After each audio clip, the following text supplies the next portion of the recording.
May kasabihan na kapag swerte ka sa asawa, malas ka naman sa biyenan.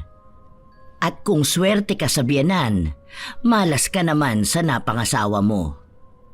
Natuon si Leia sa unang pagpipilian kung saan nakapangasawa siya ng isang responsable at maalagang lalaki.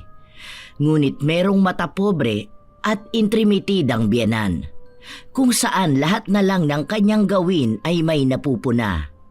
Dahil ayaw paalisin ni Luz ang anak niya sa poder niya, nanirahan ang mag-asawa kasama siya, na naging bunga ng mas malalang kaguluhan na dumating pa sa puntong kinakailangan pa ang itim na mahika para pigilan ang pagmamahala ng dalawa.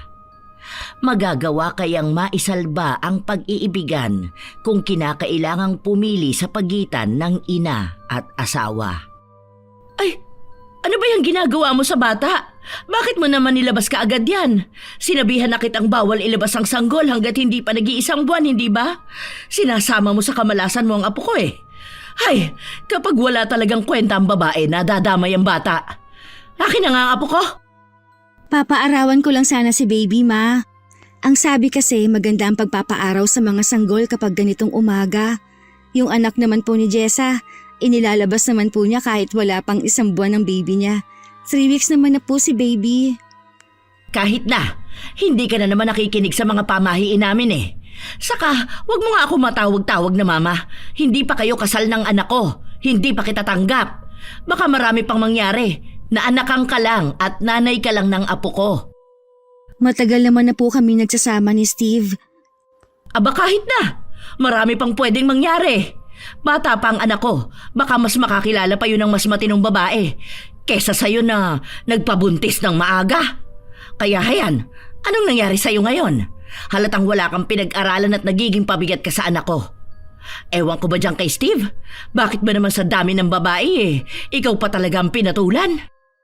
Sana naman po bigyan ninyo ako ng pagkakataon. Ginagawa ko naman po ang lahat para lang matanggap ninyo. Hay, hindi yun mangyayari. Kahit na kailan, hindi.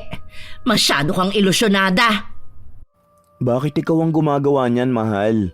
Dapat hinintay mo na lang ako umuwi kung hindi pa naman nakapagluto ng pagkain. Nagpahinga ka na lang muna sana. Tulog ba si baby? Oo, mahal. Kapapatulog ko lang. Hindi pa nga ako nakakapaglinis ng kwarto. Saka nakakahiya naman sa pamilya mo kapag hindi ako kumilos dito sa bahay. Ayoko naman na may marinig sa nanay mo. Baka sabihin nun na inaabuso kita at wala akong kwentang asawa. Hindi na nagsalita si Leia dahil ayaw niyang humaba pa ang magiging usapan nila.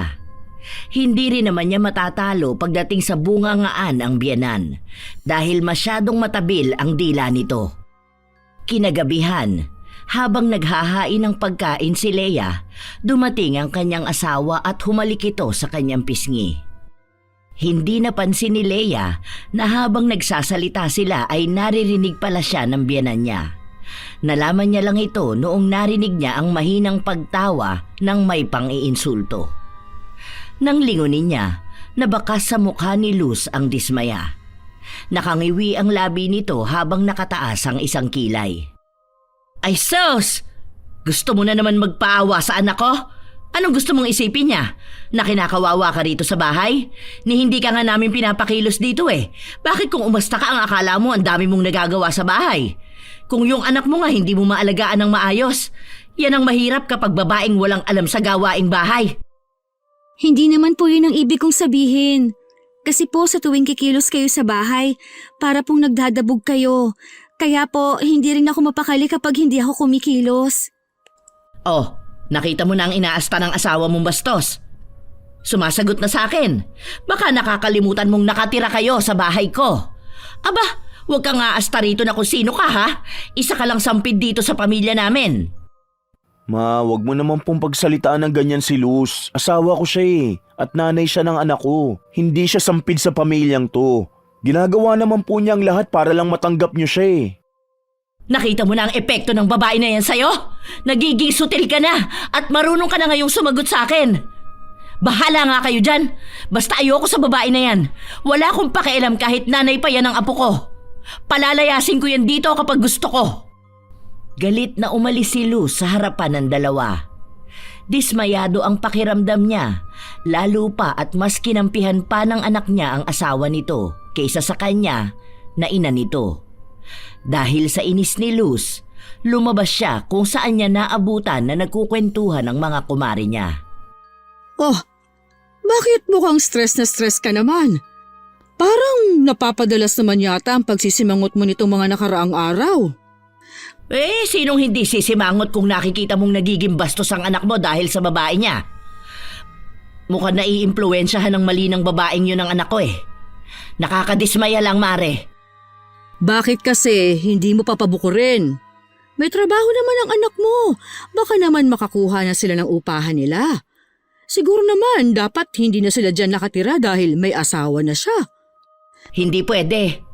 Ano? Gusto mong hindi na ako mabigyan ng pera ng anak ko at ibigay na lang lahat sa babaeng yon? Aba, ang swerte naman niya. Magiging palamunin lang siya ng anak ko, tapos magpapakasarap lang siya sa buhay niya. Hindi ako papayag. Bahala siyang magtiis sa bahay at maranasan ng impyerno. Hindi ba pinili niya yan? Naglandi siya at nagpabuntes kaya magtiis siya. Ikaw rin naman ang nagpapakahirap sa sitwasyon nila. Bagong panganak yan. Alangan namang pagtrabahuhin mo kagad, ni hindi pa nga nag-iisang buwan. Basta, hindi ako papayag na lilipat sila ng bahay. Mamaya ang anak ko pa ang mag-asikaso sa tamad na yun. Kawawa lang din ang apo ko. Kung makakagawa lang ako ng paraan para lumayas talaga siya sa pamamahay ko gagawin ko. Basta iiwan niya ang apo ko. Nararamdaman ko na magiging irresponsable lang siyang ina. Hindi matigil ang pagbubunganga ni Luz patungkol kay Leia. Lahat na ng klase ng paninira na nakikita niya sa manugang ay sinabi na niya. At kahit paanong pilit ng mga kumari niyang payuhan siya, wala ni isa sa kanila ang pinakinggan niya.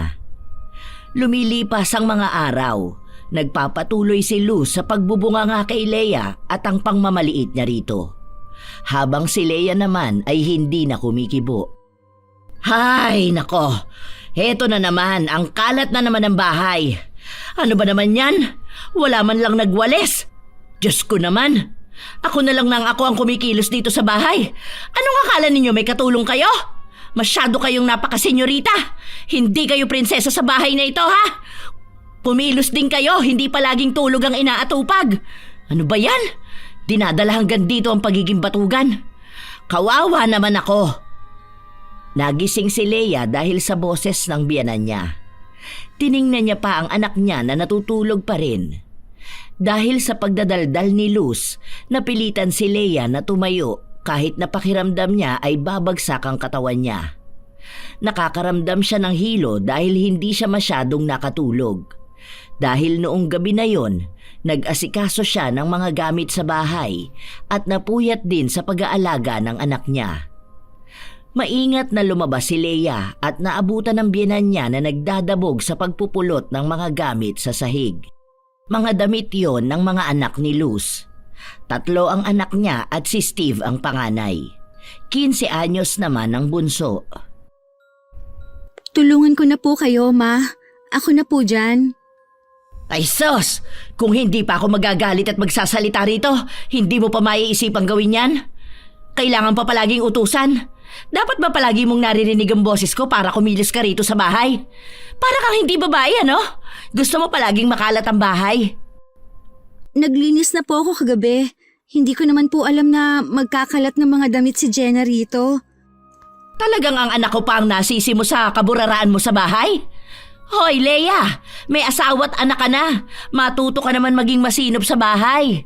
Ganito karuming bahay ba ang gusto mong tirhan ng anak ko at ng apo ko? Yang kadugyutan mo, wag mong dalhin sa bahay namin, ha? Kababae mong tao, ganyan ka. Hindi naman po ako makalat, Ma. Naglilinis naman po ako ng bahay kapag kaya ko. Sa ngayon po kasi, nahihirapan pa po ako. Nakakakilos lang po ako kapag tulog si baby. Sana po, pakisabihan na rin ng mga babae ninyong anak na maglikom din po ng mga kalat nila. Napansin ko po kasi na mga gamit nila madalas ang nililigpit ko po. Kung pwede lang naman po. Ikaw ang kalat sa bahay na ito. Hanggat nandito ako, mananatiling may basura pa rin. Tumabi ka nga dyan at baka hindi kita matansya. Masaktan pa kita. Masyado ka maarte. Mag-iisang buwan ka naman ng nanganak. Noon ako, hindi naman ganyang kaarte sa'yo. Naaalagaan ko naman ang anak ko habang nakakapaglinis ng bahay. Swerte ka na nga ngayon dahil hindi kita sapilitang pinapakilos dito sa bahay Pero matuto ka namang mahiya. Paulit-ulit lang ang mga salitang binitawan ni Luz. Sa katunayan, sumasakit na ang tenga ni Leia na sumasabay din sa pintig ng ulo niya. Nakakaramdam siya ng hilo pero isinantabi niya ito dahil alam niya na ang maririnig niya lang ay ang pag-iinarte at ang pagkukumpara sa karanasan noon ng biyenan. Nang sumapit ang gabi, naghihintay si Luz sa anak niya na lumabas ng kwarto. Nang matsyempohan niya ito na mag-isa, agad niya itong nilapitan. Nak, may sahod ka na ba? Nakita ko kanina nag-aabot ka ng pera sa asawa mo Opo ma, ito po pala ang pang-ambag ko sa bahay. Kailan po pala ang bayaran ng tuition ni Angela? Para sana maitabi ko na rin at kung magkano po. 3,000 lang? Bakit ito lang ang binigay mo sa akin?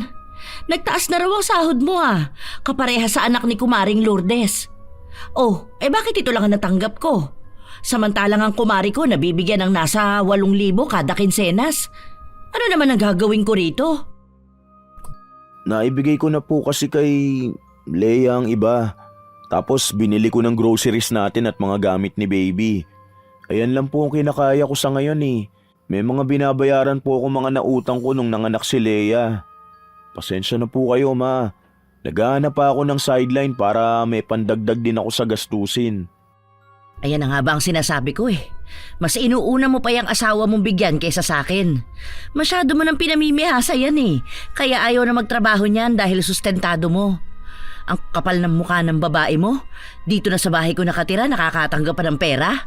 Hinahayaan mo kasi na maging hayahayan dito Hindi naman yan baldado. Ma, asawa ko po si Leia, hindi siya babae ko lang. Bibigyan ko po siya ng pera dahil may mga pinag-iipunan din po kami.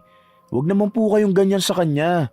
Kapapanganak niya lang Ako nagsabi sa kanya na huwag na munang magtrabaho. Paano niya po maaalagaan ng maayos si baby kung parehas kami magtatrabaho? Gumagawa naman po ako ng paraan para makapagsustento rin dito sa bahay. Tinuturuan mo ka mo maging tamad yan. Nasa bahay na nga lang wala pang pakinabang. Maliit pa ang anak niya, dapat dumidiskarte rin siya. Tingnan mo nga si Lena, yung magbababoy na dating inuutangan natin. Ayun, kapapanganak lang din nun, pero may diskarte sa buhay. May online selling nga, para hindi maging pabigat sa asawa. Tapos yung iyo, inuwi mo na rito daig pamprinsesa. Napakamot na lang ng ulo si Steve. Gusto pa niyang magsalita, ngunit alam niyang hahaba lang ang usapan at baka mauwi pa ito sa pagtatalo at sumama pa ang loob ng kanyang ina. Nagdagdag na rin si Steve ng 1,000 pa para lang mapagaan ang kalooban ng kanyang ina. Habang nagpapatuloy ang mga araw, nananatili ang pagiging matabil ng dila ni Luz sa kanyang manugang. Hanggang isang araw, bumisita ang mga kamag-anak nila kung saan inilabas ni Luz ang apo niya. Nakikita niyo ba? Ang ganda ng apo ko, hindi ba? Manang-mana sa lola niya. Mabuti na lang at malakas ang dugo ng pamilya natin. Tuwang-tuwa ang mga kamag-anak nila na nakikita ang sanggol dahil ito ang unang apo sa kanilang pamilya. Habang nag-aasikaso ng mga bisita si Leia, nagbibigay naman ng pakimkim ang mga bisita. Ang ilan kasing mga kamag-anak nila ay mayaman, kaya may kalakihang halaga ang ibinigay nila sa bata na dumiretso naman sa bulsa ni Luz. Nakita ito ni Leia, ngunit hindi na niya sinita. Nahihiya rin siya dahil nasa harapan siya ng pamilya ng asawa niya. Binati rin ng mga kamag-anak nila ng maayos ang itsura ni Leia at hindi ito mukhang bagong panganak na minasama naman ng biyenan niya. Paano naman yan hindi magmumukhang hindi bagong panganak? Hindi naman yan kumikilos sa bahay. Kaya magkakaroon talaga yan ng oras sa sarili niya. Ginagawa nga yung prinsesa ng anak ko Imagine ninyo, 6 na araw pumapasok sa trabaho ang anak ko. Kapag day off niya, siya pa ang naglalaban ng mga damit nila. Hindi ba ang swerte niya sa anak ko? Samantalang malas ang anak ko sa kanya. Di bale, bago pa lang naman kasi sila na mag-asawa. Malamang ang lalaki, mabilis magsawa kapag ganyan ang asawa. Hindi kumibo si Leia, pero may isang kamag-anak na pumuna sa inaastan ni Luz. Sinabi niya na dapat ay hindi siya ganon magsalita sa manugang niya dahil bagong panganak lang ito at mamaya ay maapektuhan pa ang mental health niya. Sasailalim pa siya sa postpartum at baka maging sanhi pa ng paglala nito ang pakikitungo niya kay Leia. Dahil sa mga naging reaksyon ng mga kamag-anak nila, nakaramdam ng pagkapahiya si Luz. Nang makaalis na ang mga kamag-anak nila, doon niya pinagalitan ng manugang. Oh, nakita mo na ang nangyari? Masyado ka nagpapaawa sa kanila? Ako pa ngayon ang napagkamalang may mali, imbis na ako ang kampihan nila. May nalalaman pang postpartum na yan. Noon naman nanganak din ako, pero hindi naman ako naging ganyang kahina. Masyado ka lang nag-iinarte. Hindi naman po sa akin ang galing yon, Ma. Pasensya na po. Kukunin ko na po si baby para po mapaliguan ko na. Tanga ka ba? Bakit mo papaliguan? Anong oras na Bukas mo na paliguan yan at baka magkasakit pa. Ang dami po kasing kumarga sa kanya at nalawayan pa po.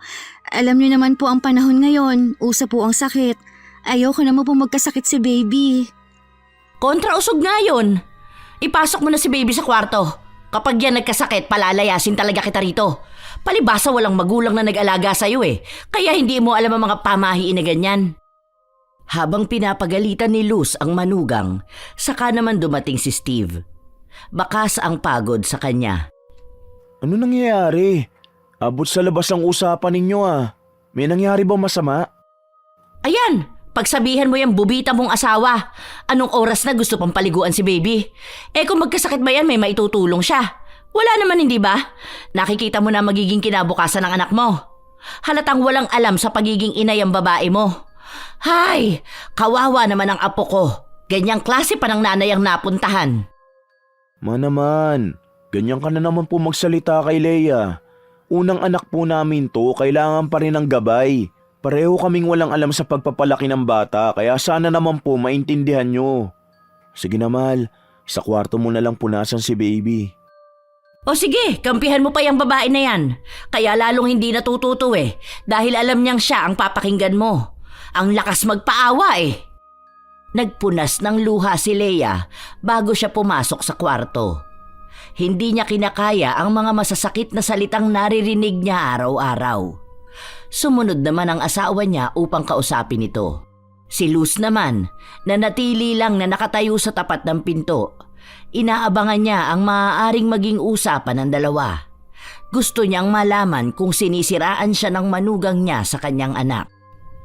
Mahal, bakit kaya hindi na lang tayo umupa ng bahay? Hindi ko na kasi kayang pakisamahan ng mama mo. Gusto ko siyang intindihin. Pero kasi wala na akong ginawang tama sa kanya. Hindi naman sa nilalayo kita sa kanya. Pero kasi mag-asawa na tayo. Baka naman pwedeng bumukod na tayo. Pwede naman niyang dalawin si baby O kaya dadalhin ko dito kapag nag-day off ka. Pagpasensyaan mo na muna si Mama sa ngayon. Oo, ginagawan ko na ng paraan. Inaayos ko na ang loan ko para makakuha na ako ng bahay.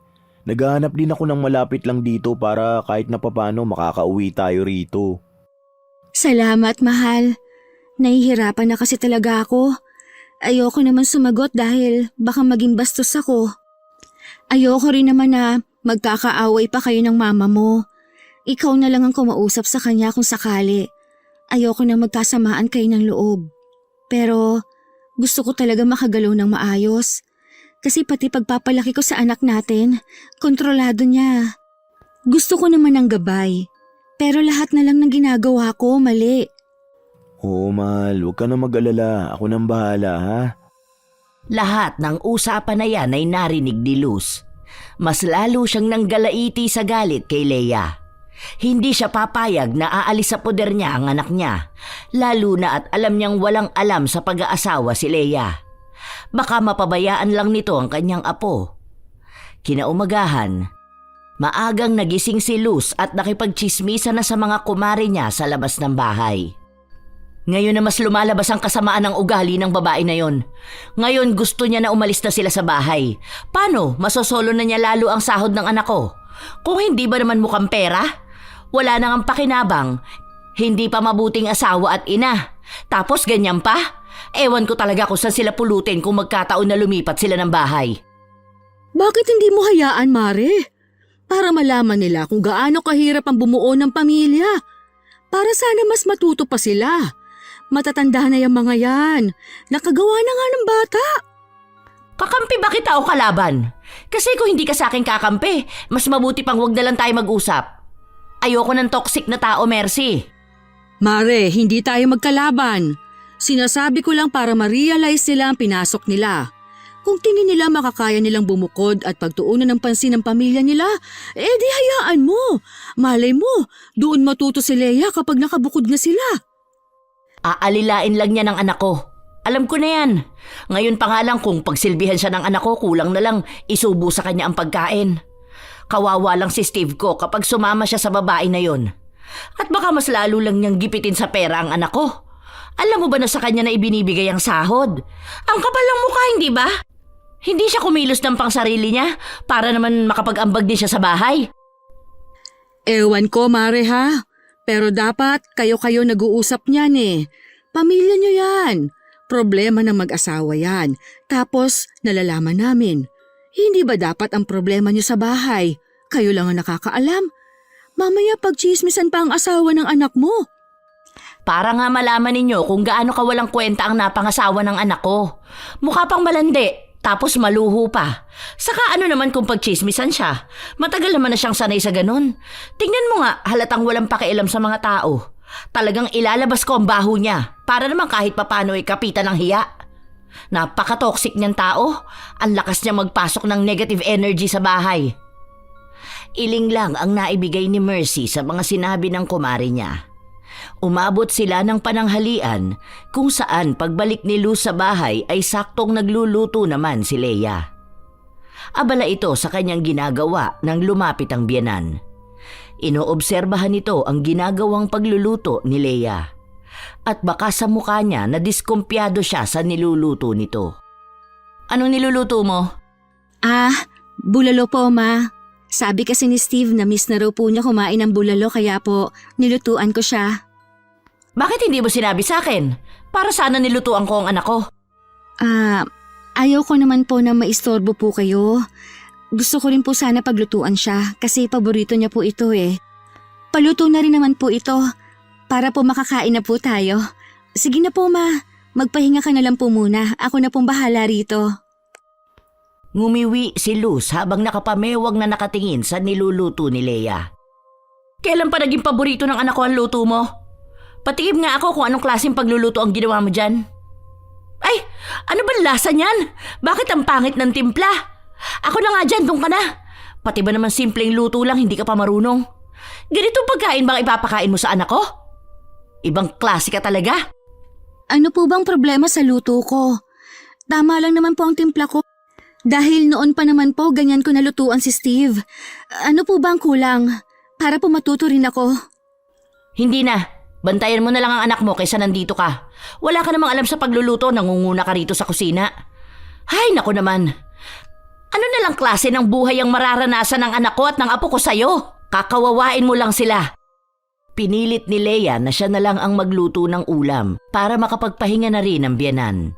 Alam niya kasi na kapag ang biyenan niya ang nagpatuloy sa pagluluto, wala na siyang ibang maririnig maghapon kundi ang sermon nito. Pagsasabihan na naman siyang walang kwentang asawa. Upang makaiwas na siya sa ganong usapin, pinilit niya na kunin ang sandok. Ano ba?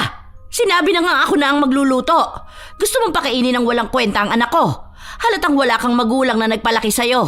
Hay! Paano ka nga pala matuturuan ng maayos ng mga magulang mo? Iniwang ka lang sa tiyahin mo. Hindi na napigilan ni Leia na sumabog dahil sa mga salitang binitiwan ng biyenan niya. Matagal na niyang kinikimkim ang sama ng loob na ito. Ma, huwag niyo naman po sanang idamay ang mga magulang ko rito. Alam ko po na ayaw niyo sa akin, pero sana naman bigyan niyo ako ng pagkakataon. Ginagawa ko naman po ang lahat para maging maayos tayo. Ayoko po ng ganito yung nagkakagulo tayo. Wala akong pakialam. Simula nang dumating ka sa buhay ng anak ko, wala ka nang nagawang tama. Simula nang dumating ka sa pamilya namin, nagkandamalas-malas na kami. Bit-bit mo sa amin ang kamalasan ng pamilya mo. Wala kang kwenta. Masyado kang ilusyonada na akala mo makukuha mo talaga ng tuluyan sa akin ng anak ko.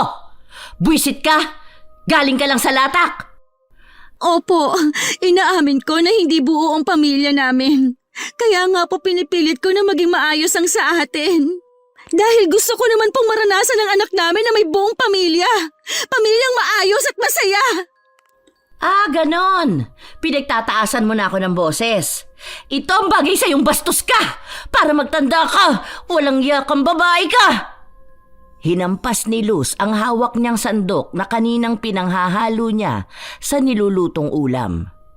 Dahil sa pagsangga ni Leia ng kamay niya, dito ito tumama. Nagpapatuloy si Luz na hampasin siya dahil na rin sa gigil na nararamdaman niya.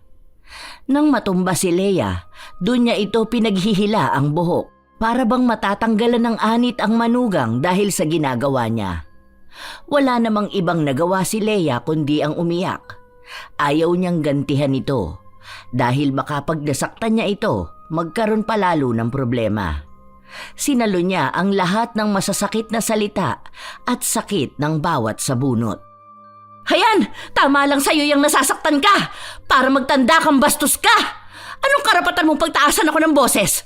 Wala kang karapatan na bastusin ako sa sarili kong pamamahay dahil kahit na anong oras pwede kitang palayasin dito. Ang kapal ng mukha mo! Tandaan mo, wala ka kung wala ang anak ko. Pinulot ko lang naman niya sa basura mong pamilya. Pinagtiyagaan ka namin dito, hindi para sagot-sagutin ako. Paano? Wala kang magulang na dumisiplina sa'yo. Kaya ka inabandona ng mga magulang mo dahil walang may gusto sa'yo. Tingnan mo, ang nanay mo masaya sa bago niyang pamilya. Ang tatay mo bumubuo na rin ng kanya. Habang ikaw andito, pinagsisiksikan ng sarili mo sa anak ko. Wala kang kwenta. Hindi kita titigilan hanggat hindi kita nakakalbo. Ipinagpatuloy ni Luz ang pagsampal, pananabunot at ang paghampas ng sandok kay Leia. Ayaw niyang tumigil na parabang gusto na niyang patayin ngayon ang manugang niya. Tumigil lang siya nang narinig niyang umiyak ang sanggol. Pasalamat ka, may awa pa ako natitira para tigilan ka. Pero alam mo bang nanginginig ang laman ko sa kabastusan mo? Kung hindi lang ako makukulong, baka napatay na kita. Wala kang kwentang tao. Gigil na gigil talaga ako sa'yo. Lumayas ka sa harapan ko. Baka hindi ako makapagtimpi. Tanging iyak lang ang nagawa ni Leia. Nahihirapan siyang makahinga dahil sa sobrang bigat ng kanyang dibdib. Masakit din ang ibang bahagi ng katawan niya dahil sa pambubugbog ng kanyang biyenan. Simula nang pumasok si Leia sa kwarto ay hindi na siya lumabas hanggang sa sumapit na ang gabi. Umuwi na si Steve at nagtataka ito kung anong nangyayari sa loob ng bahay. Pakiramdam niya kasi ay may kakaibang nangyari. Bakit hindi mo tanungin ang walang kwenta mong asawa?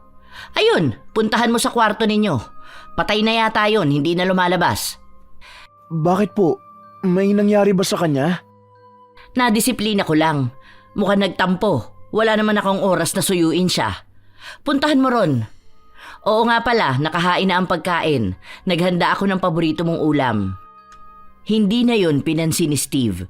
Agad siyang nagtungo sa asawa niya kung saan natagpuan niya itong umiiyak.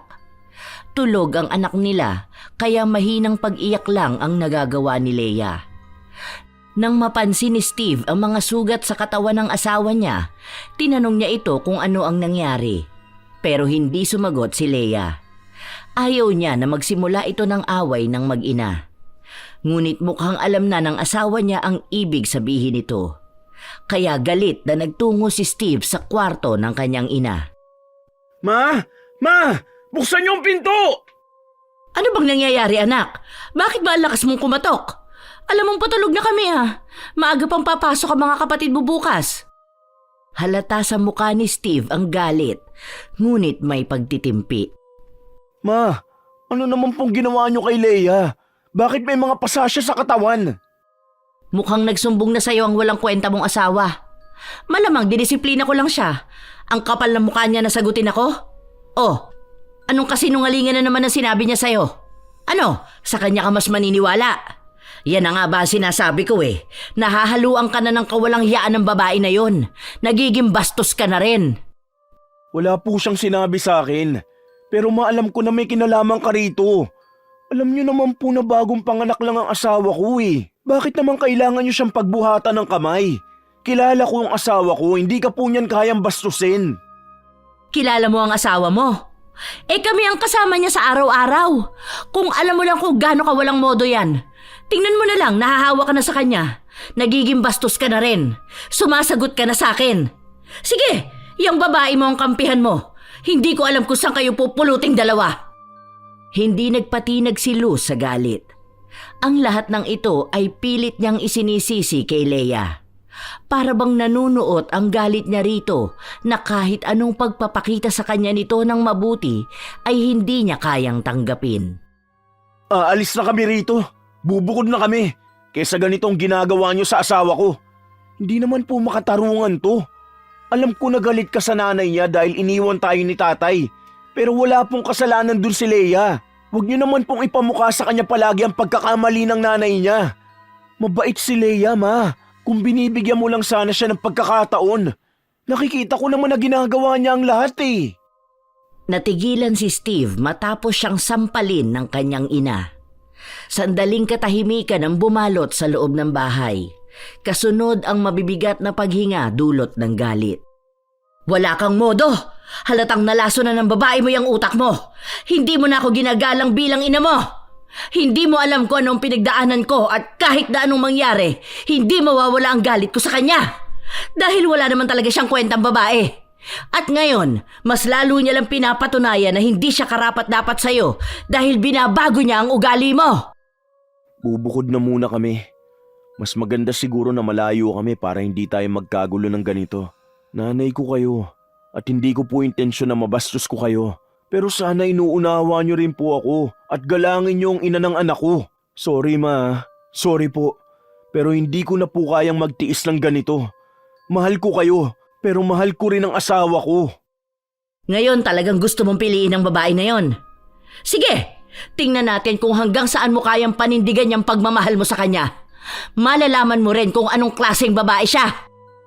Hindi po ako namimili. Ginagawa ko lang po kung ano mas makakabuti sa pamilya natin at sa pamilyang binubuo namin. Sorry ma.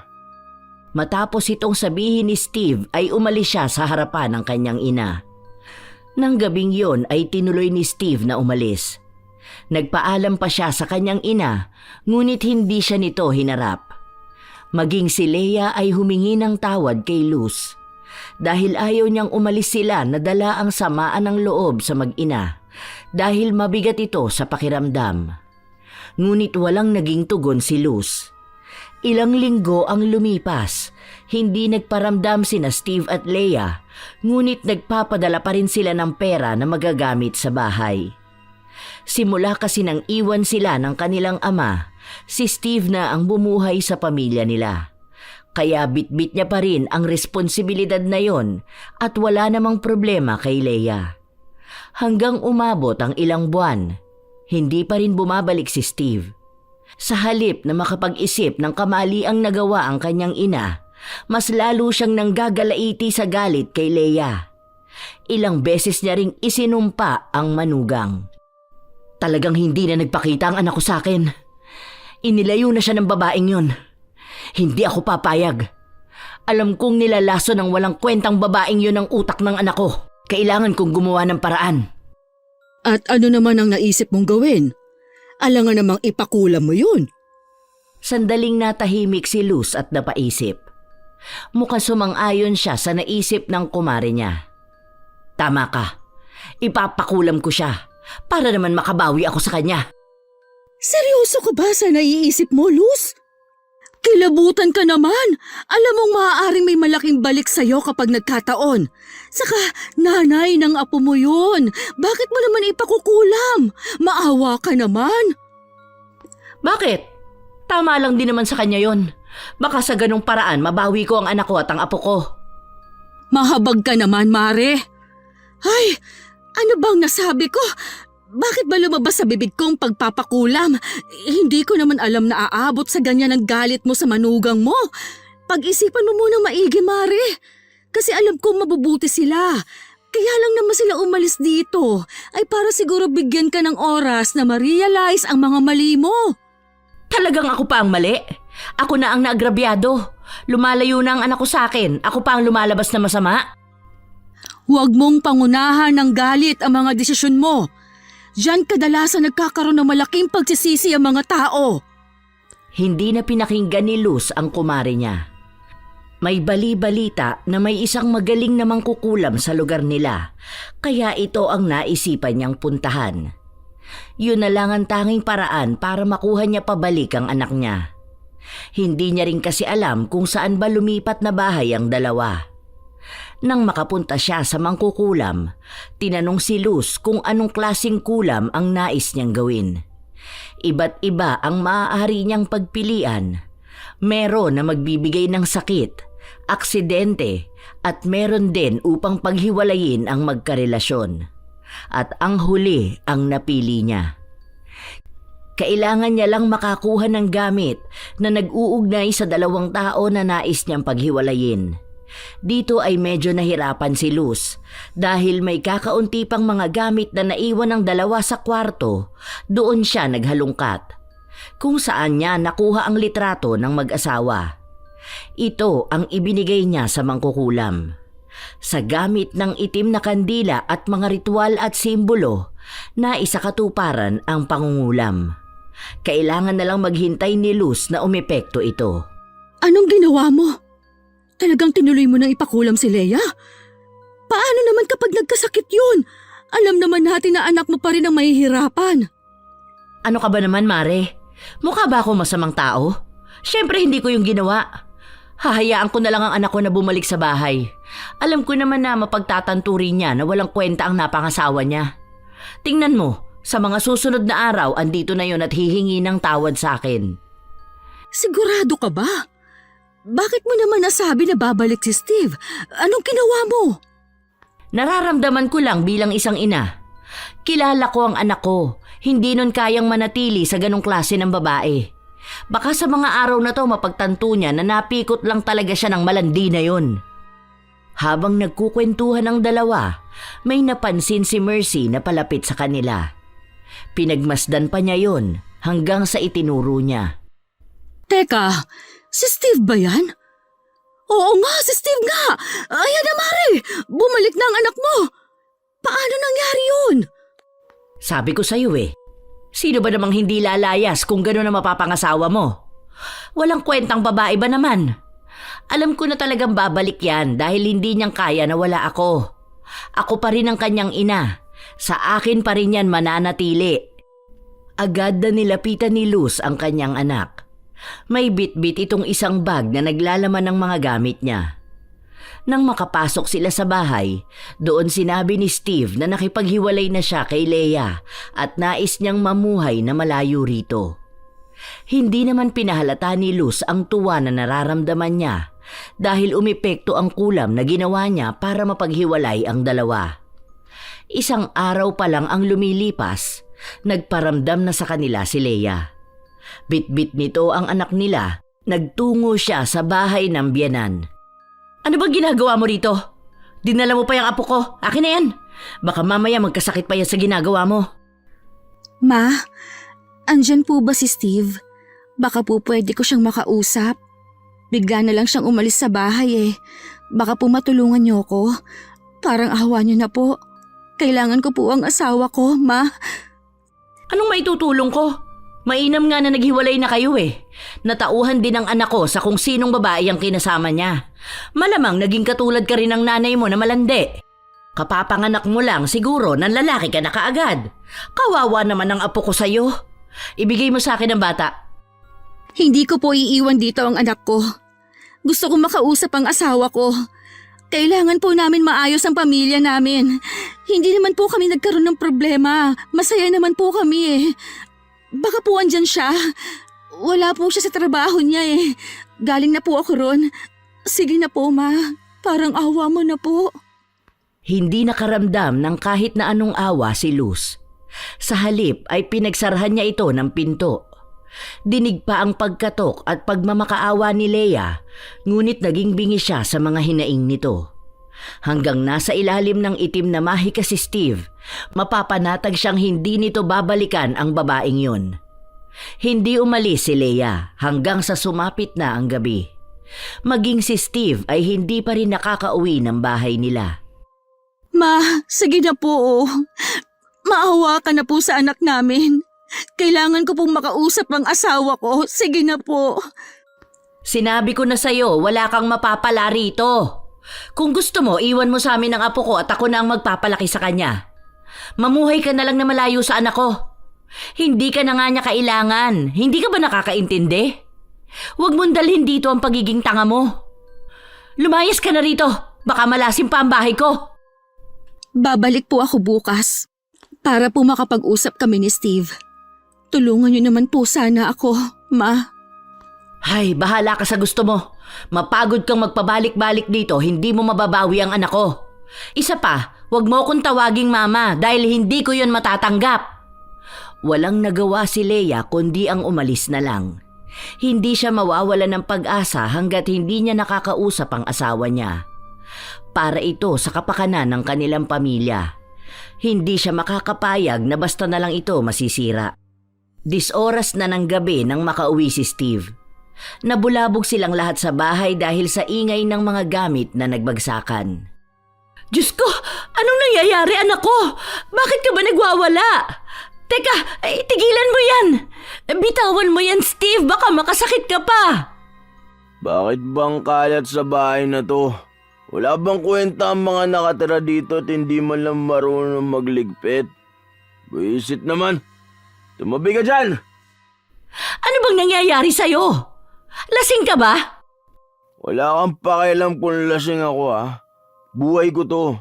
Binata na ako at ine-enjoy ko ang buhay ko. Kailan ka pa natutong magbisyo ng ganyan? Ano, yan ba ang natutunan mo sa kasasama mo sa babae mo? Tinuruan ka pa talaga niyang maging lasenggo? Shhh! Manahimik kang matanda ka kung ayaw mo makatikim sa akin Tabi nga dyan! Matutulog na ako. Sabi! Parang arang ka pa. Itinulak ni Steve ang kanyang ina na para bang wala lang.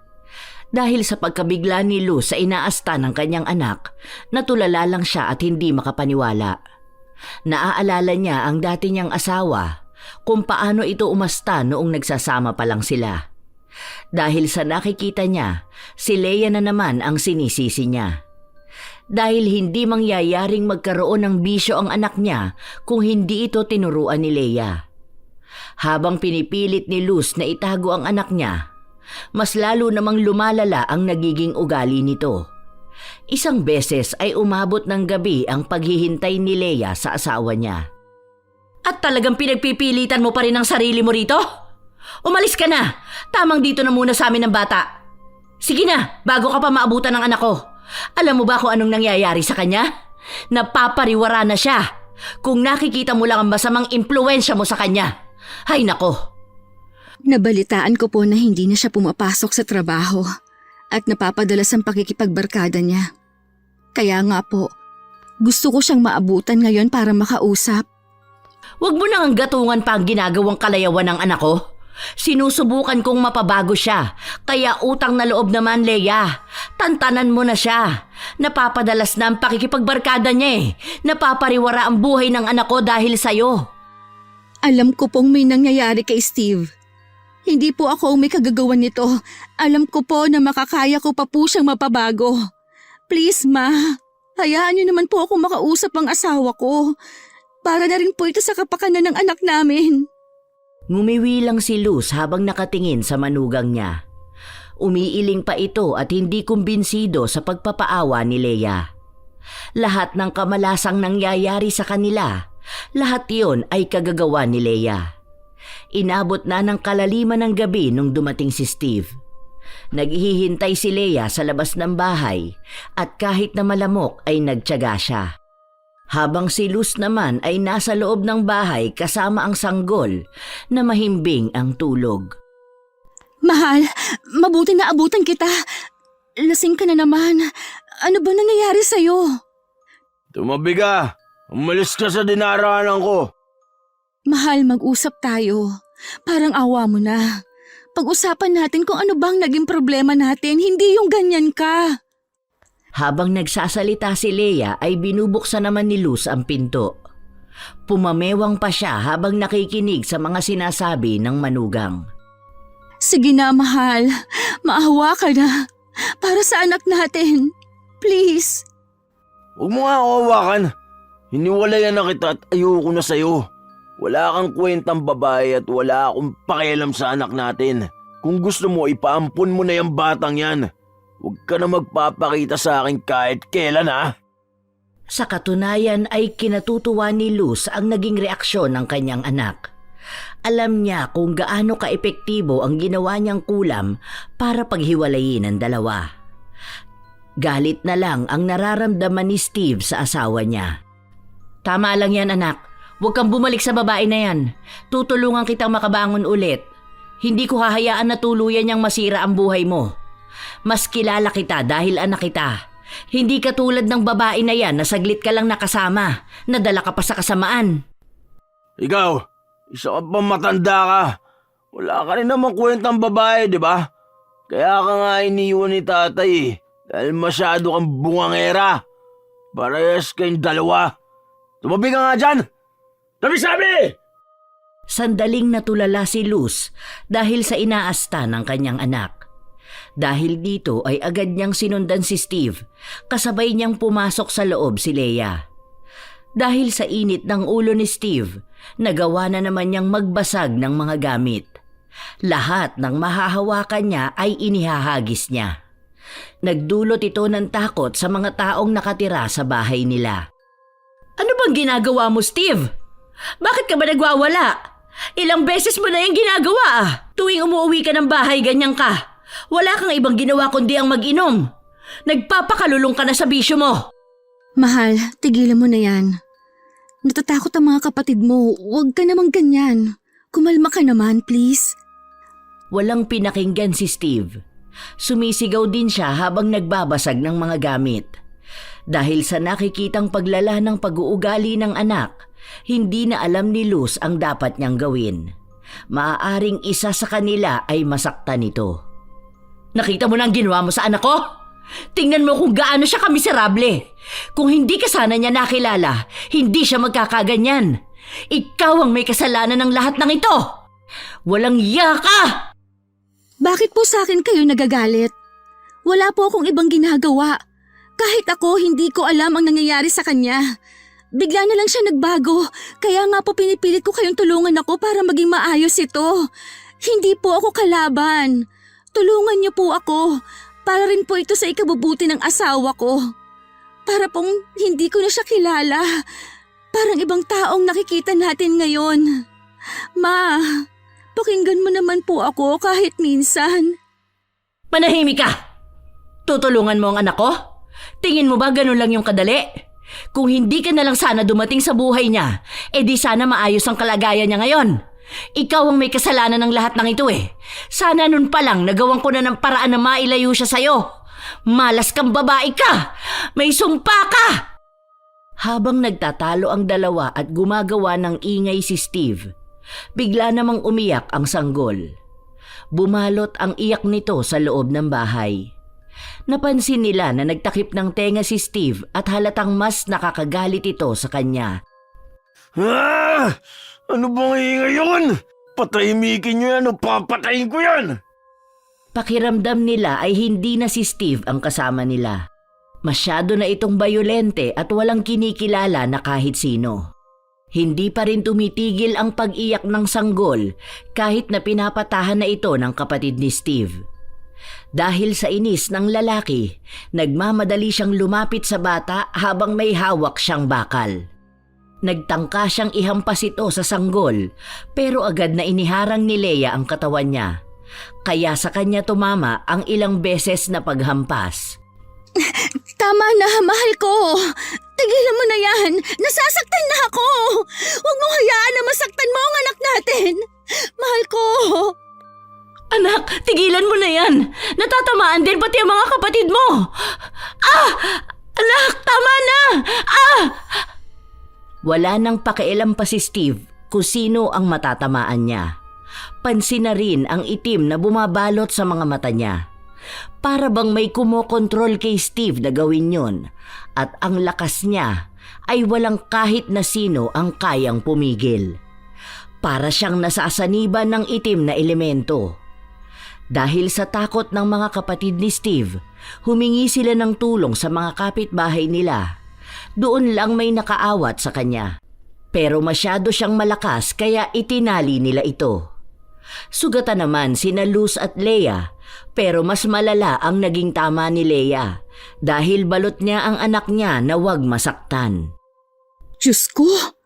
Ang dami mong sugat, Leia. Akin na muna ang anak mo para magamot ka muna. Ano bang nangyayari kay Steve? Bakit bigla na lang siya nagkaganyan? Dahil dyan sa walang kwenta niyang asawa. Kawawa naman ang anak ko. Hindi na sana siya napariwara ng ganyan kung hindi lang niya nakilala ang babae na to. Ano ka ba naman, Mare? Bakit ba palaging si Leia ang sinisisi mo? Nakita mo naman na wala sa katinuan ng anak mo. Para siyang sinasapian ng kung anumang elemento. Sigurado ka ba na hindi mo tinuloy ang pagpapakulam mo? Pagpapakulam po?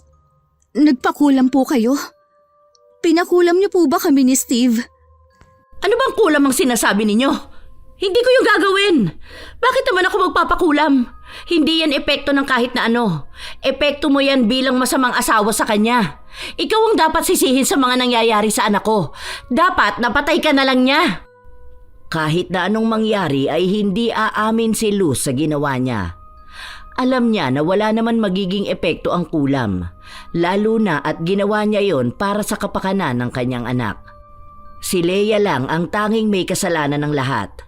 Ngunit hindi kumbinsido si Leia sa naging sagot sa kanya ng biyenan.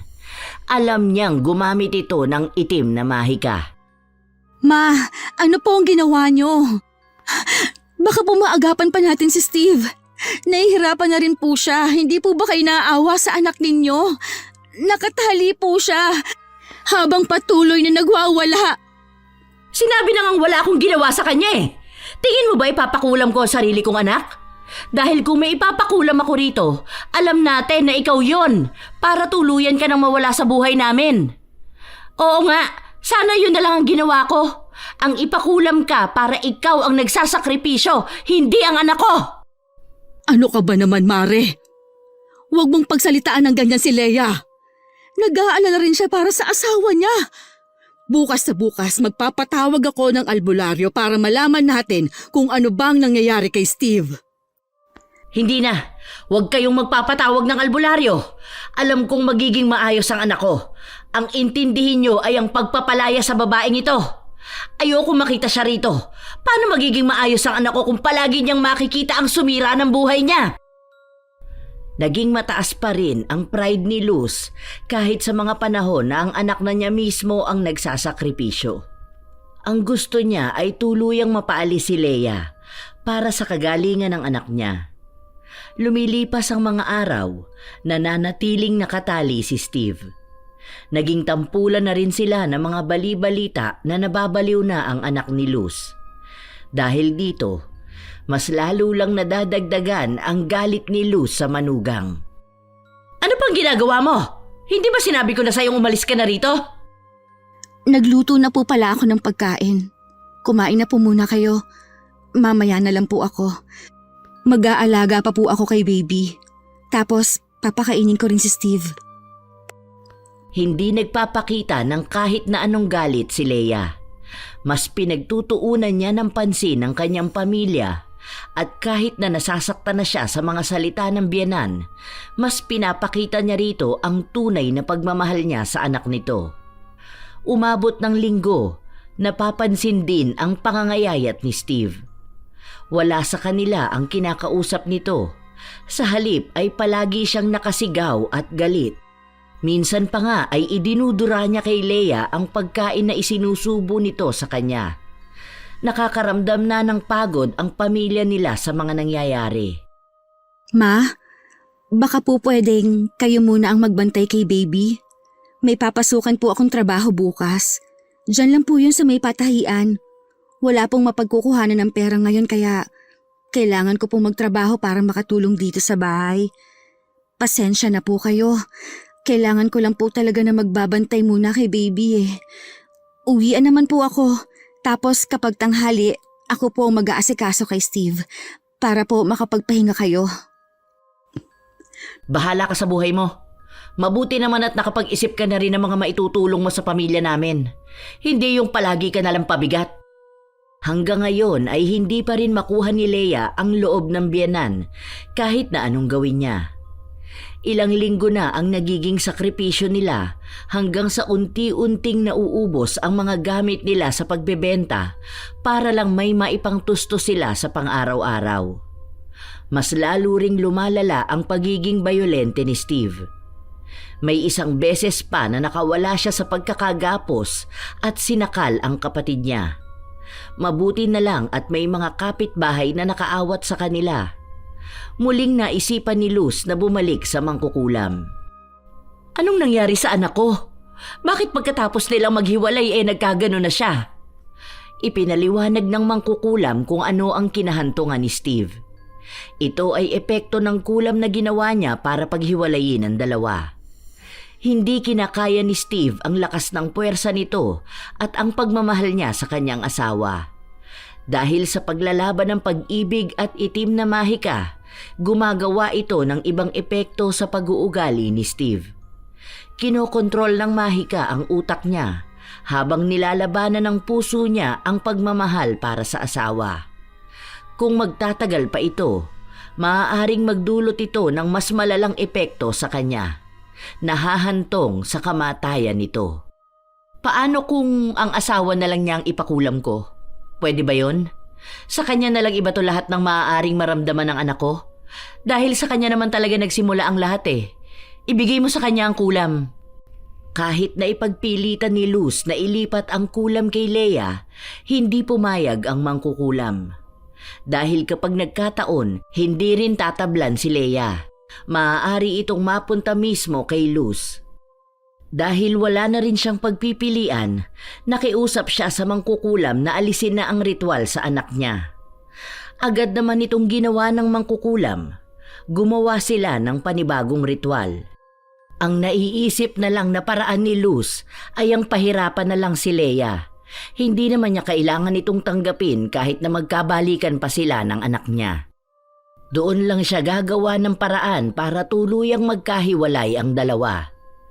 Ngunit ilang linggo na ang lumipas, nagbago si Steve.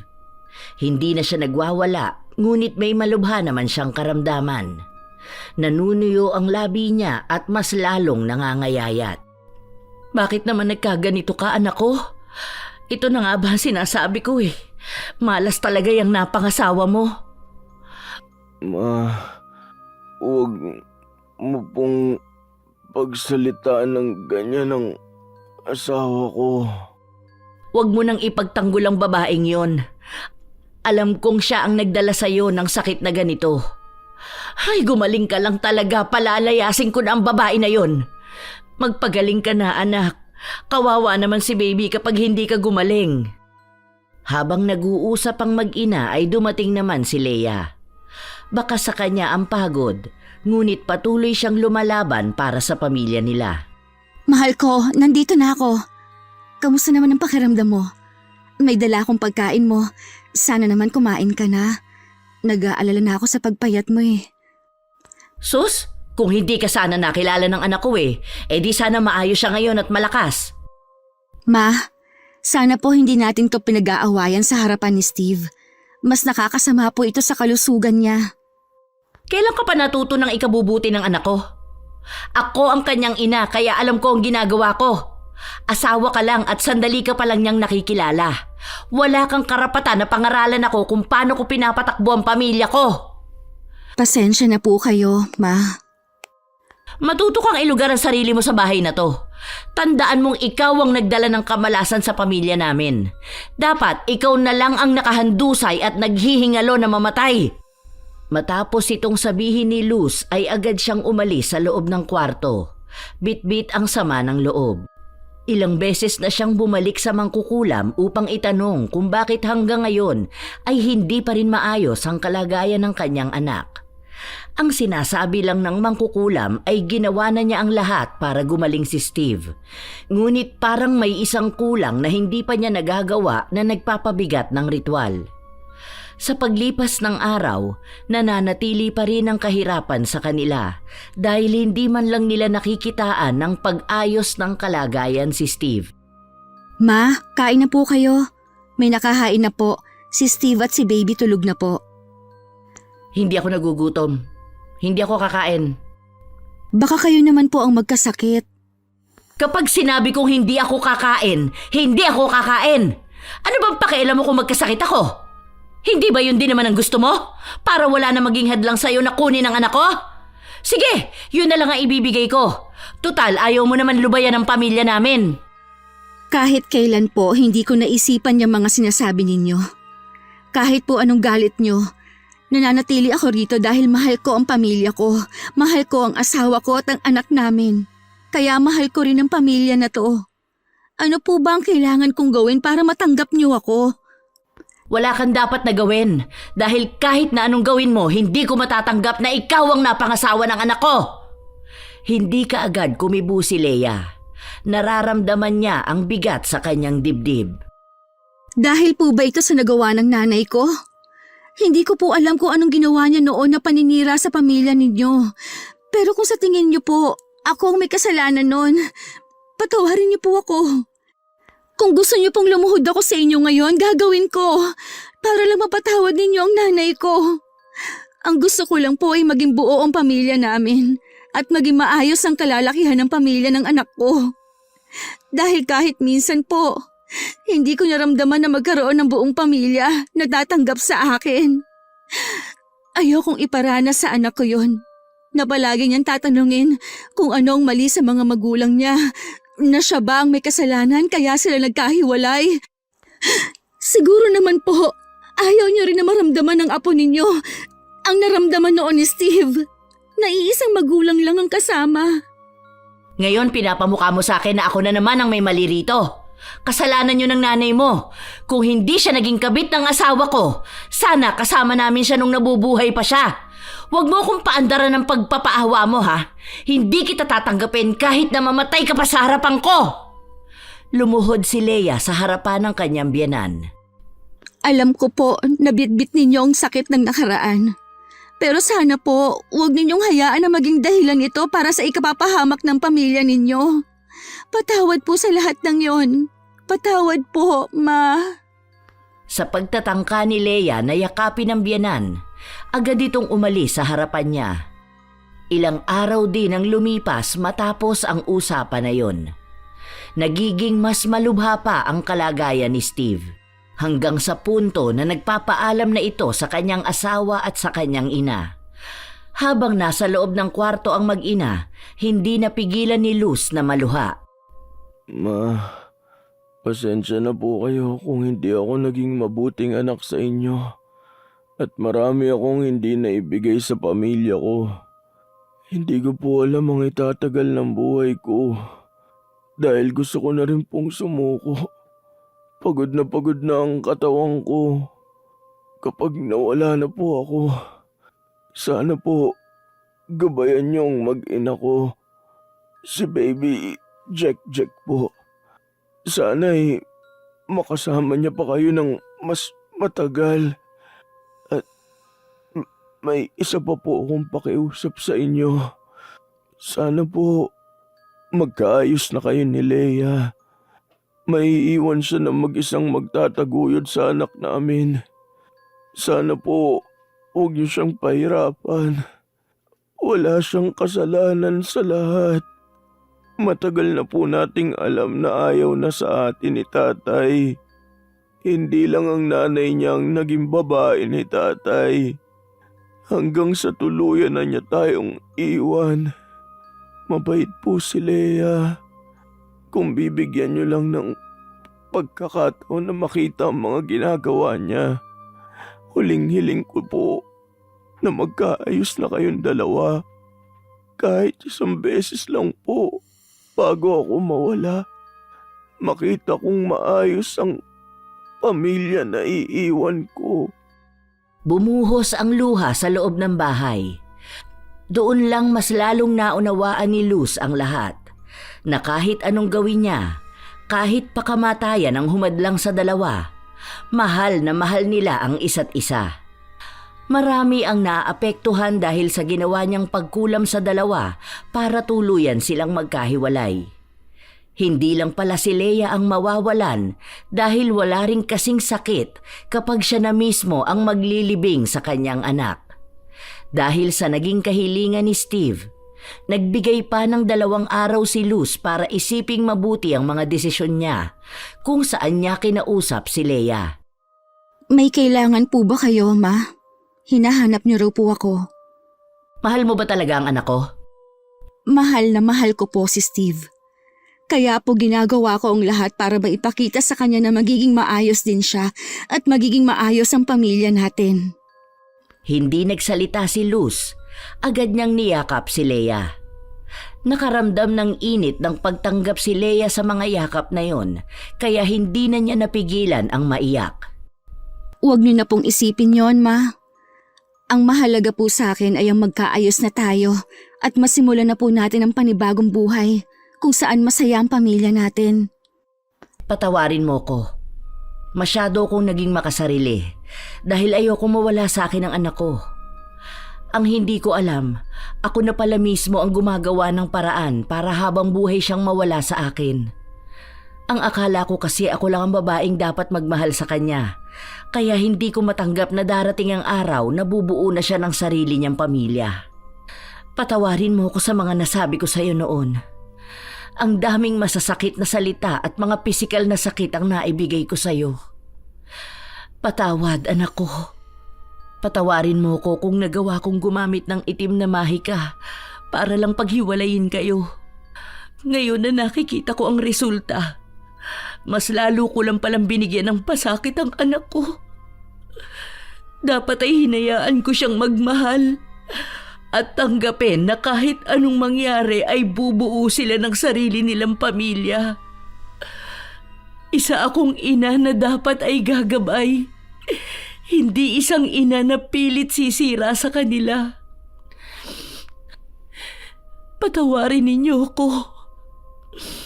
Ginawa ko na ang lahat para mawala ang sumpa ng kulam. Pero wala pa ring nagiging epekto. Patawad. Pagtanggap ang nagbigay ng dahilan para lumaya ang sumpa na kaakibat ng mga galit na nararamdaman ni Luz at ang naging pagpapatawad naman ni Leia ang nagbigay ng panibagong liwanag sa kanilang pamilya. Sa paglipas ng mga araw, doon unti-unting umayos ang kalagayan ni Steve. Habang nagtutulungan ang kanyang ina at asawa sa pag-aasikaso sa kanya. Wala na ang bangayan sa bahay.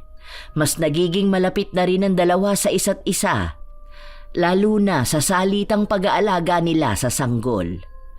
Sa paglipas ng mga araw, naging tuluyan na rin ang paggaling ni Steve. Nagiging magaan na rin ang takbo ng kanilang pamumuhay.